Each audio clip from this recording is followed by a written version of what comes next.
everyone, today's video is inspired by the beautiful 90s Supermodel makeup. I've always loved it, so I really wanted to recreate it for you guys. So I'm starting out with my Instant Age Round Primer. It's really smoothing and fills in my ginormous pores amazingly.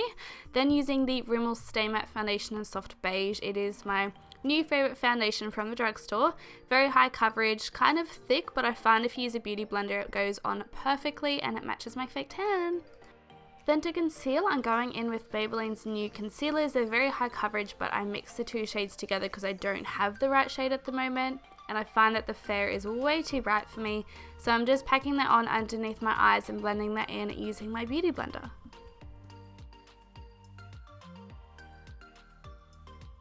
And in this tutorial, I decided to try out a few new products, so a lot of it I have never tried before, so I decided to give the Infallible Sculpt a go. So it's a contour and highlight duo, and I'm just popping the highlight shade just above my cheekbones and underneath my concealer. Then I'm popping the contour underneath my cheeks, and I found that it blended out really well, but it was very subtle. I did go back in with a powder contour later because I just wasn't satisfied with that product. And then I decided to give the Nude by Nature highlighting stick in Champagne a go. It's really beautiful, but again, it didn't really work out for me. I think just because I'm used to powdered highlights and I'm such an oily person. But in saying that, if you're not super oily like me, this product would look so beautiful during summer. It is the most gorgeous glow. And finally, something I loved, the NYX finishing powder. I use this to set my concealer and I am in love. I may even like it just as much as my Australis banana powder, which is ridiculous for me to say. Then I'm setting the rest of my face with my Australis Fresh and Flawless because this is my go-to. Very cheap but awesome coverage and colour.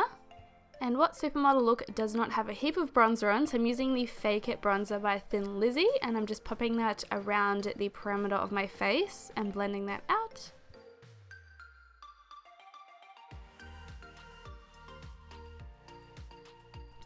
Then I went in with my NARS RTA brush to add a little bit of a contour underneath my cheekbones because I really needed more of a sculpted face for this look, and the previous contour colour did not do that for me. Then going in with one of my favourite blushes, which is sadly Shattered. This is by Colourpop. I can't remember what it's called, but I'll list it below. It is just the most gorgeous blush ever. And what's new, I'm going to go in with my sleek Solstice palette because nothing has beaten it yet. It is so good.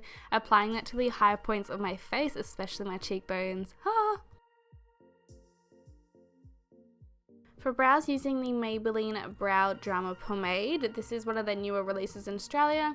Again, I wasn't particularly fond of this. I think that maybe the colour was a bit off, but I really needed something a bit darker. And I just don't know if I like this type of product yet. I love my brow powders, so I will always go back to my L'Oreal brow powder. Then to get that Supermodel brow, they have really bushy uplifted brows, which I love. So I'm going with my Chi Brow Fibre and pushing the center of my brows upwards. I have always loved this look and I just want it to come back in. Then to finish off my face, I'm using the NYX Matte Finishing Spray and just spritzing that everywhere. Starting with this palette from Measurable Difference, I'm taking this cream toned eyeshadow and using that as my initial transition. Then I'm taking this brown cream shadow by Models Prefer and popping that on my eyelid and blending that out with my finger across my entire lid. Then I'm going to deepen up the crease a little with this Stila palette using the lighter brown shade and sweeping that through just above my crease. Then taking the darker shade next to it, I'm going to take that on a smaller pencil brush and apply that directly through my crease and in my outer V, and then we're just going to blend that all out.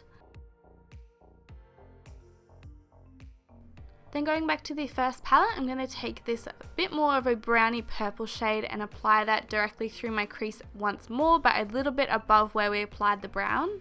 And for some real depth, I'm going to take the black from the Stila palette and apply that directly through my crease and outer V once more, but we're not going to be blending that up at all, so it's just going to sit in that crease. For the lower lash line, I'm going to take the brown shade on a small pencil brush and smudge that along my entire lash line.